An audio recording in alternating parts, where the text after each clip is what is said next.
Welcome back to the I liked it. Keep it. I'll do it again. That's just the first time I've done that. And just tell me when to go.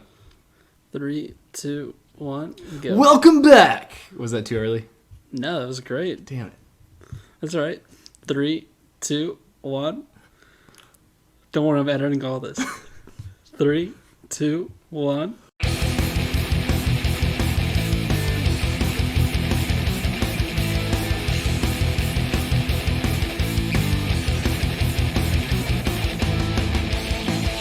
Welcome back to the AOT Chronicles, an Attack on Titan podcast. I'm your host, Chaz. People are going to love that so much. My name's Ronnie. And we got a good one for you today. Yeah, the train keeps a-rolling.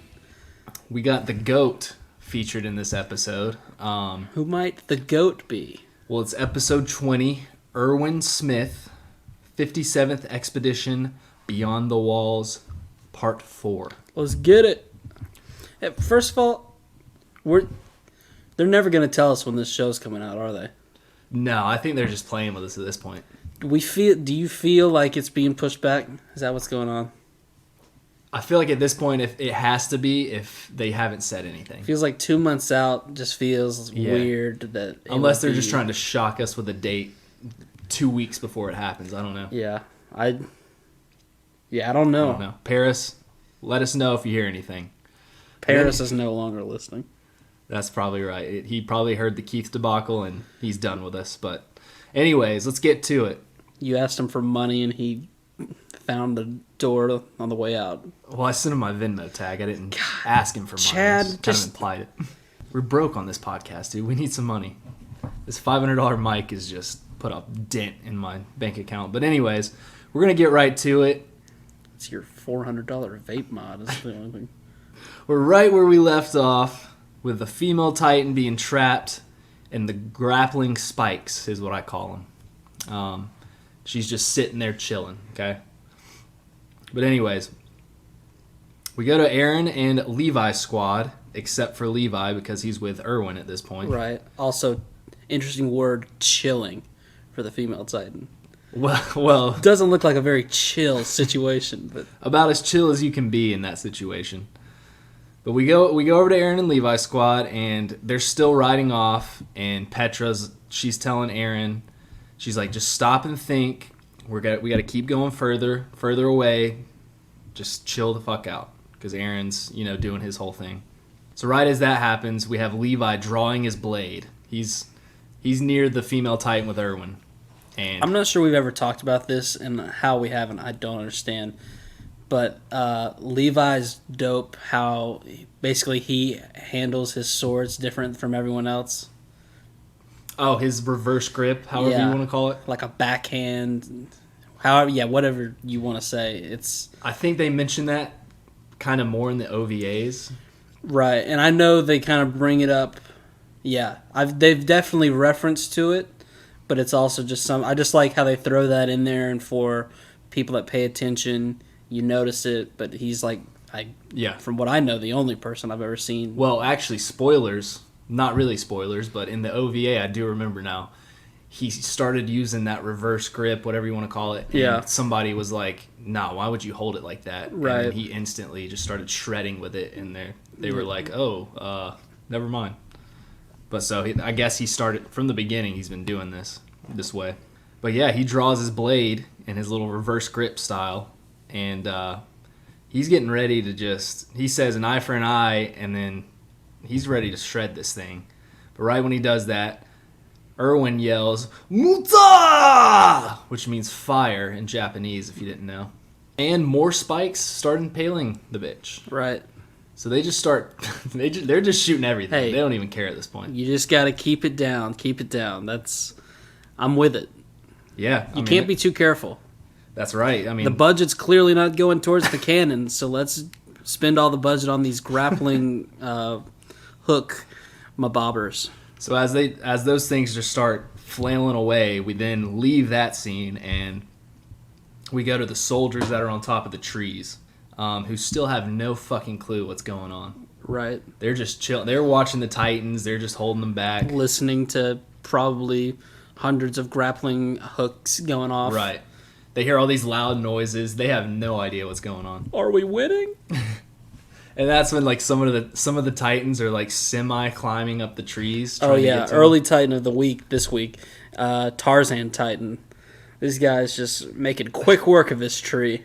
Yeah, that's impressive, dude. Especially considering no Titan has ever climbed a tree before. This guy's just learning on his own. Yeah, well, which brings up a cool conversation between Armin and John, where they're basically like they have the knowledge to adapt. Like, this guy didn't know how to do it before, but he's figuring it out.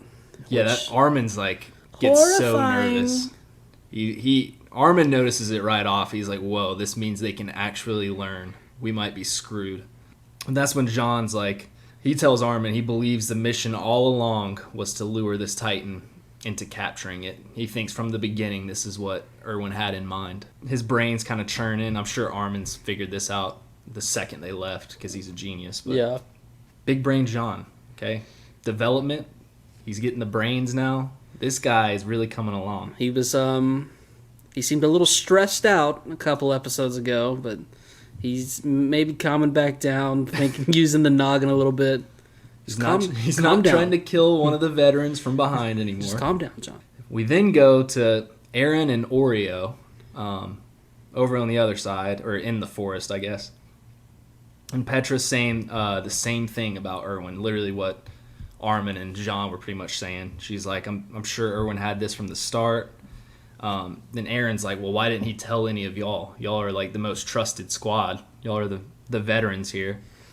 You're not giving enough credit for this whole conversation to one of my favorite characters, the wizard, the god, Eld Gin. I fuck with him heavily, and he makes me want to rock the Ponky Knot. You want to rock the Ponky Knot now? Yeah. Do you think I could do it? Well, you are 5'3", 295 pounds, so you might be able to do it. I think I'd look. Well, in that case, I got like a sumo thing going on. They rock it. Well, how do you pronounce his name again? Say that one more time. I say Eld Gin. Eld Gin, like Elgin Baylor? No, it's two names. Eld, and then his last name's Gin. So like Elgin Baylor. No, so its first name is Eld.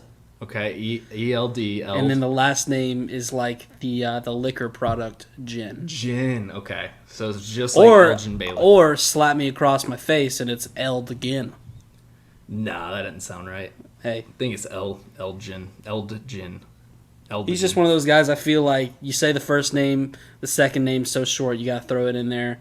And like I said, he's my guy. Well, Oreo and Petra, they're not having Aaron's slander. They're pissed off that he's like questioning why he wouldn't tell them. Right. All that stuff. And that's when our boy Elgin, he butts in and he's like, well, actually, Aaron's kind of right. He's right about Erwin not telling us. This has to mean for him not to tell us or anyone that there's a traitor amongst us and he's trying to weed them out. Is what his conclusion is. And I don't know how your notes are set up, but this is where things get... Usually this show does a great job, and I think they were going for something here, and for me, they might have missed out a little bit. How they keep jumping from Aaron's group to Armin and up in the trees, and they're all kind of talking about this same thing. It got super confusing the first time, especially when I didn't know these characters as well as I do now from rewatching or, of course, owning this very successful podcast where we are constantly studying these characters. Yeah, I really didn't. It took me about 17 rewatches of this episode before I really got the gist of it. Yeah, I've always been a little bit quicker than you. I got it by episode 14, but... Okay, yeah. I was there. I was getting there at 14. It just took a few more after that. We've got so much time on our hands. I thought about going back and splicing this episode up and editing it to where you only get Aaron's group's conversation first and then Armin's. Okay. You can look for that on our YouTube channel coming soon, I'm sure, just in case that's something you might be interested in. Please subscribe, by the way. We are just needing subs. No one listens to podcasts on YouTube except for you, Chaz. That's really right. But anyways, it is kind of confusing. They did it decent at the very beginning, but it's like throughout this whole episode they keep switching back and forth, which gets kind of confusing.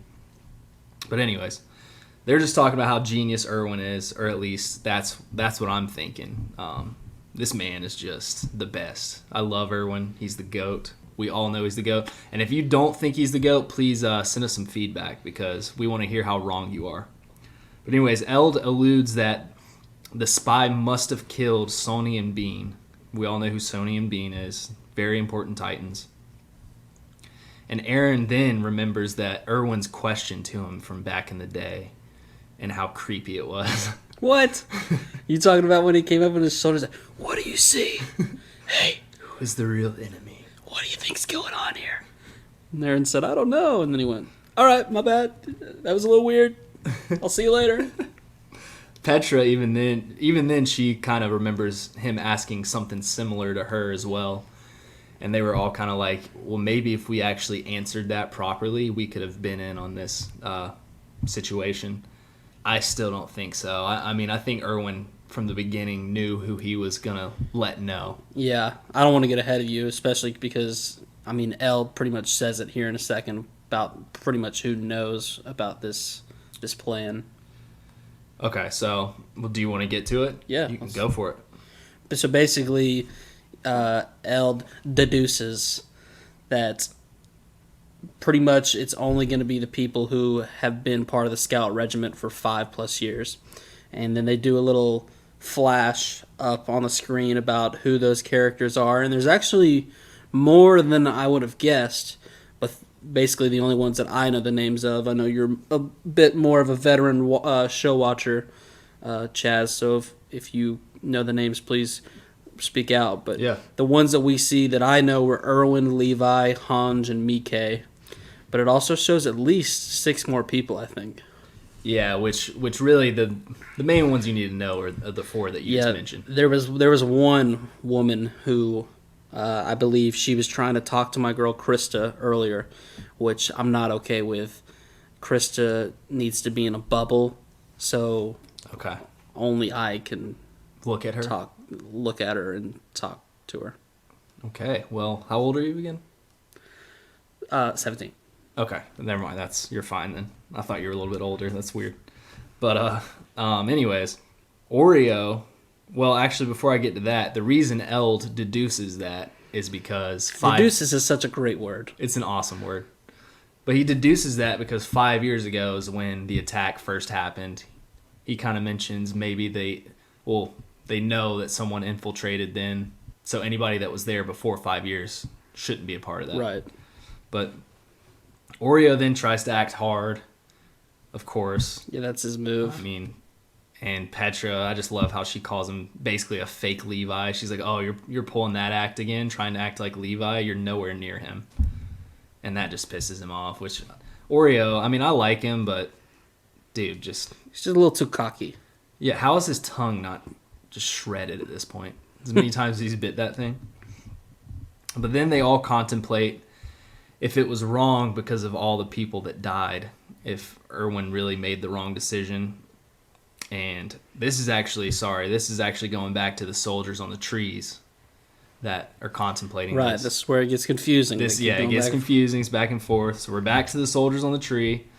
And Armin's like, no, it wasn't wrong because you can always say that once things have already happened. Yeah. But you can always have regrets. You can always be like, oh, we could have done it this way after the fact. Like, right. It's easy to say that once you know how things turn out. He's like, but you have to make a choice. And he believes that Erwin made the right choice. He's stuck with it. You got to make a choice and stick with it. You can't flip-flop back and forth. I mean, the whole point they're out here is to try and figure out more about the Titans, so... Yep. So anyways, and then go back to the other Levi squad. Eld Gin is telling Aaron that you'll find out soon why Erwin is entrusted with humanity's hope, talking about the Survey Corps. So he's kind of just alluding to how badass Erwin is and how he's the perfect guy for the job. Which is cool because, I mean, this entire episode's called Erwin Smith, but yet he's not in it that much. It's just all these different troops talking about him and his decision. Yeah.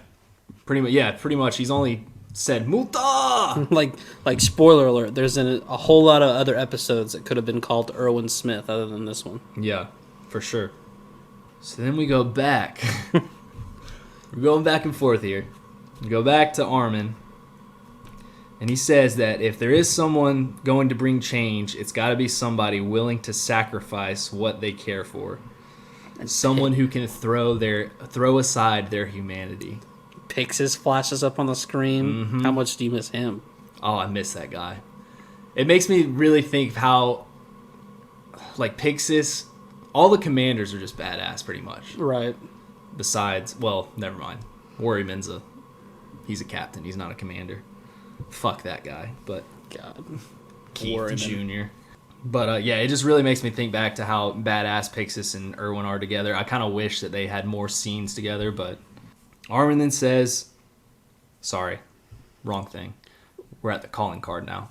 Well, before you go to the calling card, right before the calling card, he does say a really cool quote that I like, which was, "A person who cannot give up anything can change nothing."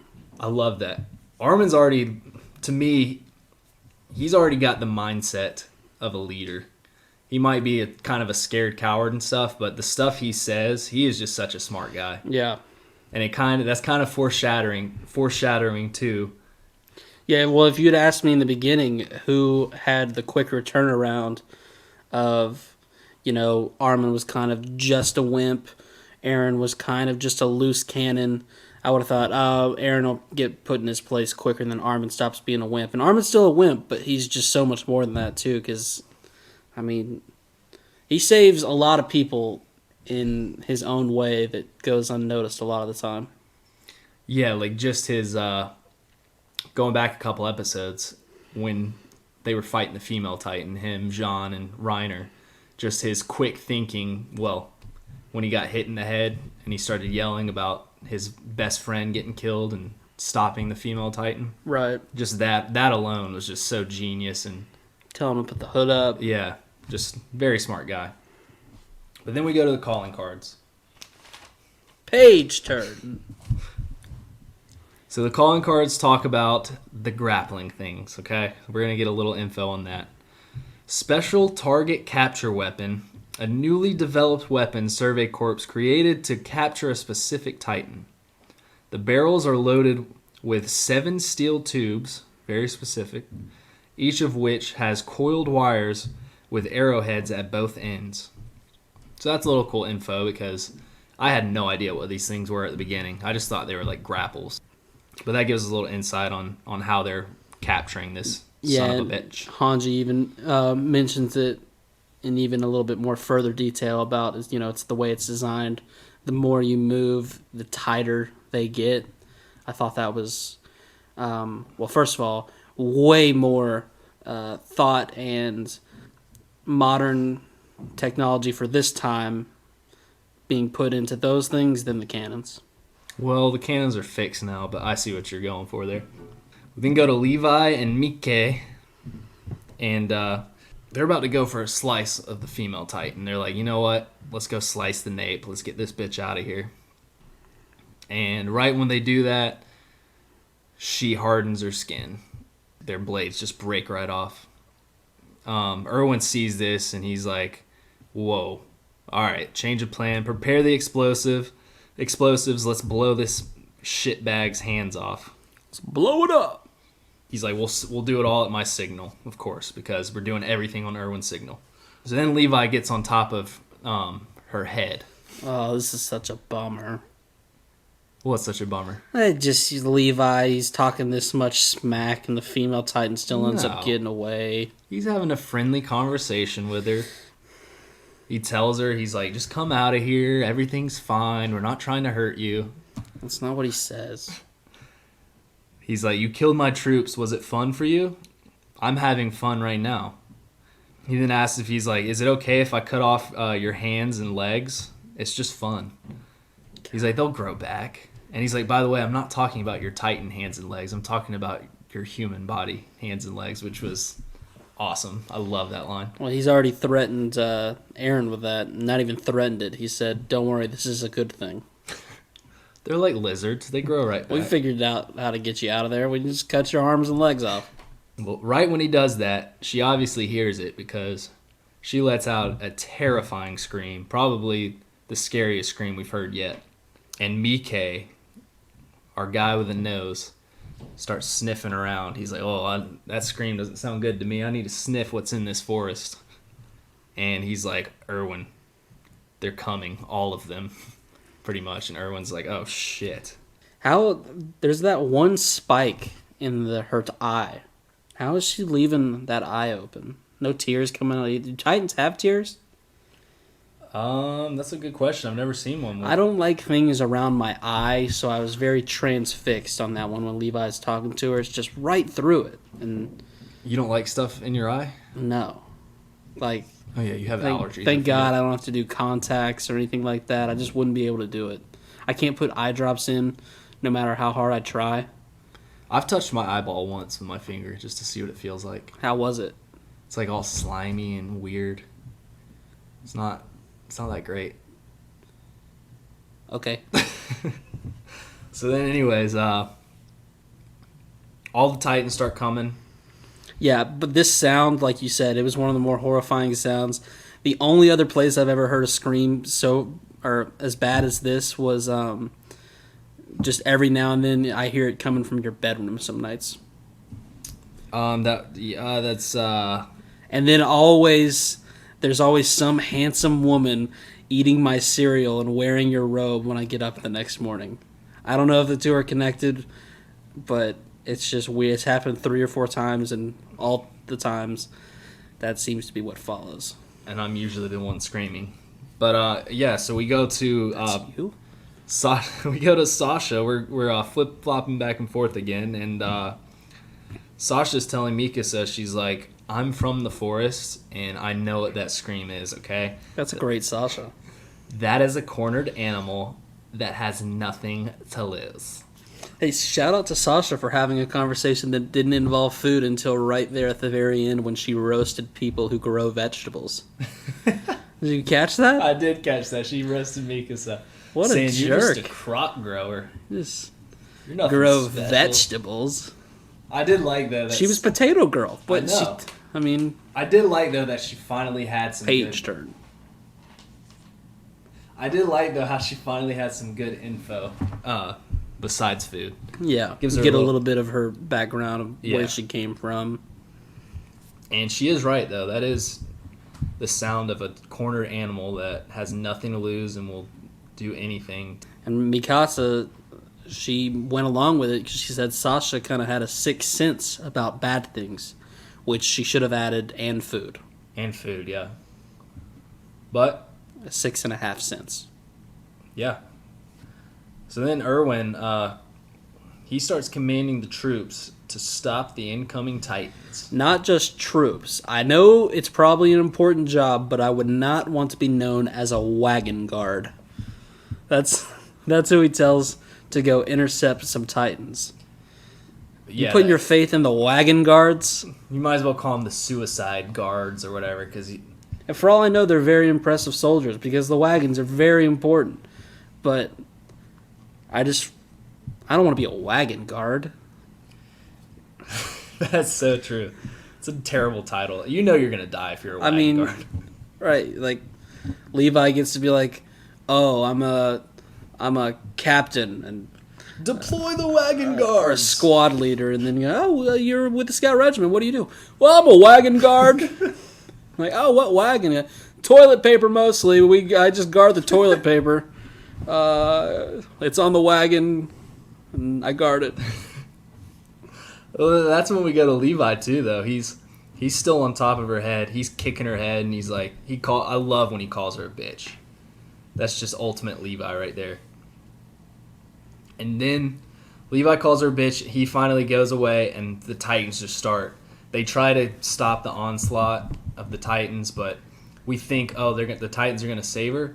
Nah, the Titans are coming to devour this chick, which is nuts. Because when I first saw this, I thought for sure they were just coming to attack everyone, but they instantly went for her and just started devouring her.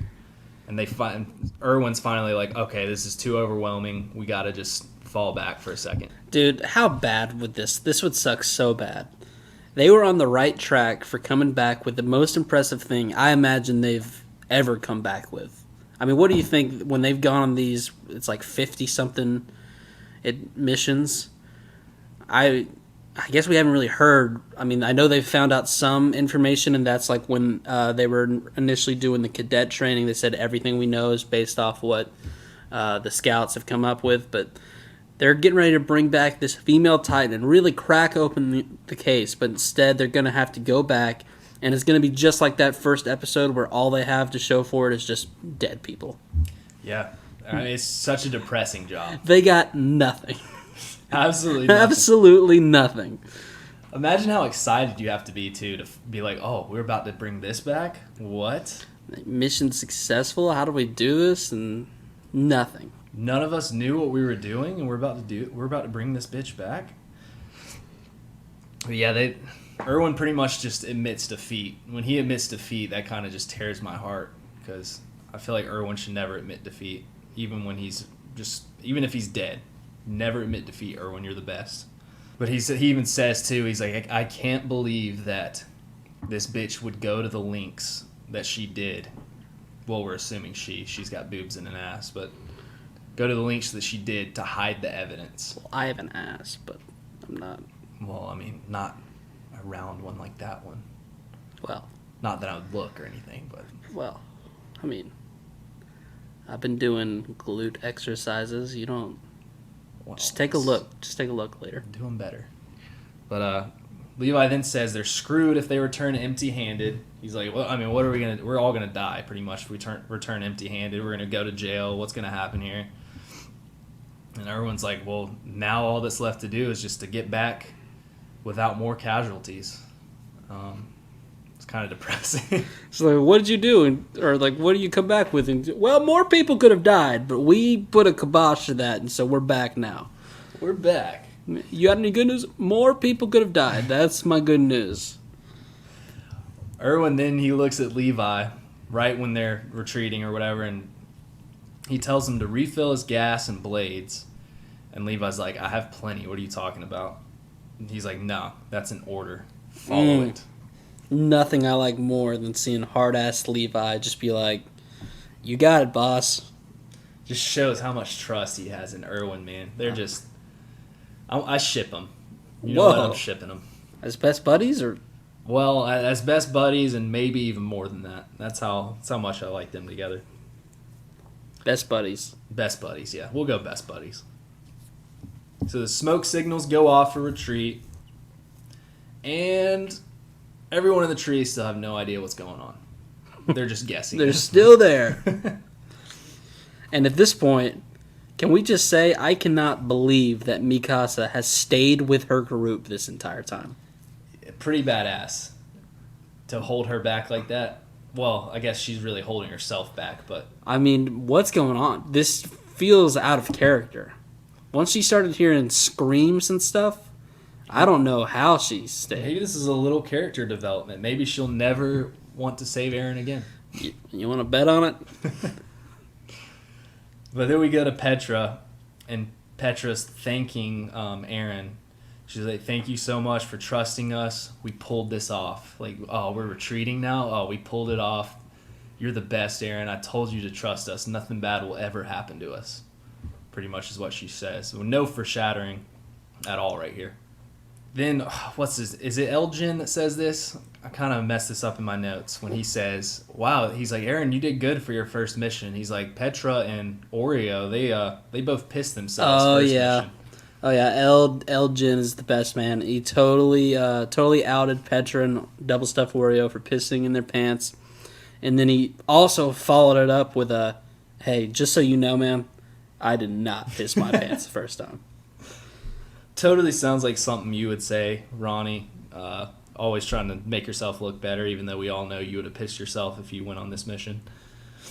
But jeez, I love it, man. No offense, but... Yeah, that's what I'm saying. Eld Gin. Remember the name. Eld Gin. Eld Gin Baylor. All right. Stop making it one name. It's two names.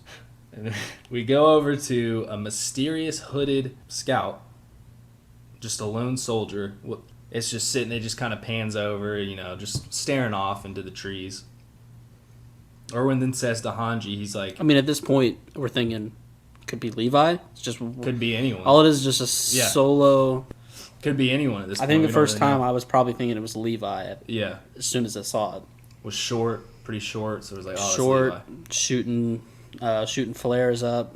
Yeah, shoots a flare up. Erwin then says to Hanji, he's like, hey, we didn't see anyone get eaten in that, did you? And he's like, I know there's a lot of steam. We can't really see anyways. He's like, but did you actually see the person inside the Titan get eaten too? And he tells Hanji too, he's like, if your hypothesis is correct and they have ODM gear inside that Titan, then they could escape if they don't technically get eaten. They could shoot themselves out of there and start flying away. And then we see the hooded person is flying, and just slices down one of the Survey Corps members. Gunther, yes, Gunther. Just slices Gunther down. Which, that's got to be one of the worst ways to die. You think that one of your comrades is coming near you, and right. It's not your comrade, and just... Especially since you have that uneasy... Like, they knew something was up. Because there's, like, calling out for Levi, and, Eld Gin he's looking at him kind of weird, and they're all paying attention, and then... But there's not... I mean, they're wearing your uniform, and nothing like this has happened before, because normally they're not fighting other people. The biggest problem is Titans. They're not going to have to worry about somebody in a hood. Just like that. Old Gunther. Old Gunther.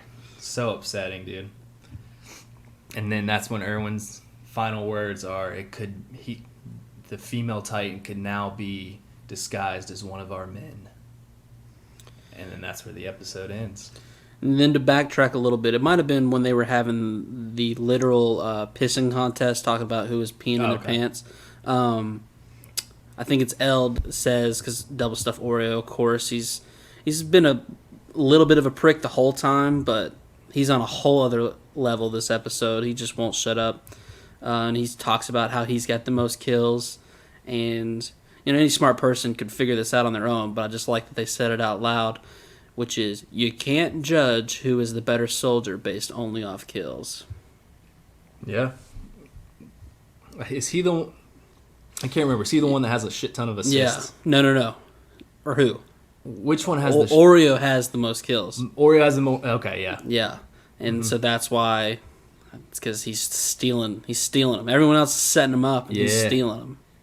He's like you are in Call of Duty whenever I'm putting so much damage into him. Oh my god, you just don't know how to finish. It's your problem. No, you just come in and finish them. I've got like 1,000 damage to your 200, but somehow you have 10 You kills. can get the hit marker right on them, but as soon as you start hitting that fire trigger and recoil, you don't know how to handle it. Next thing you know, sure, that's what it is. Shooting lights out on the ceiling. Stop screen peeking, okay? I know we play right next to each other while we hold hands, but you don't First have to do 5 subscribers to email us their gamer tag gets to play with Ronnie and Chad. Okay, that's a thing. We'll start twitching too. You know what? If we can get enough subs, we will twitch. People have been asking for it. They say, when are you guys getting on Twitch? No one's asked for it, and we more than likely don't have the funds to do it. But still, let us know at thepodcastchronicles@gmail.com. Credit cards exist. I just can't stress this enough. We're just building a community of good old folks who love Attack on Titan, and right now we're small enough to where we can really show the love. We'll show the love to anybody. If you want some love, we'll give it to you. When you get to be a leader like this, and you're just one of the few, 100 or so people listening, you get this special attention. I'm a big time follower, so I never get on a podcast early. When I get to podcast, have you heard of this Joe Rogan guy? I found him recently. He's got a couple viewers. Is that? I saw something on Spotify. Is he on Spotify? I don't even know. He's pretty niche, so you might. Okay, I'll have to check him out. He probably gets the less views of anyone I listen to, but anyway, this has been another successful episode. Before we end this, I would like to say I think the Levi squad is really going to come around and turn up for him. Wow. I guess we're just going to have to wait and see. Guess so. Wait and see. Tune in next time. This has been the AOT Chronicles. I've been Ronnie. And I'm Chad. And I'll stay Ronnie. And we'll see you and next I'll time. say Chaz. Peace. Peace.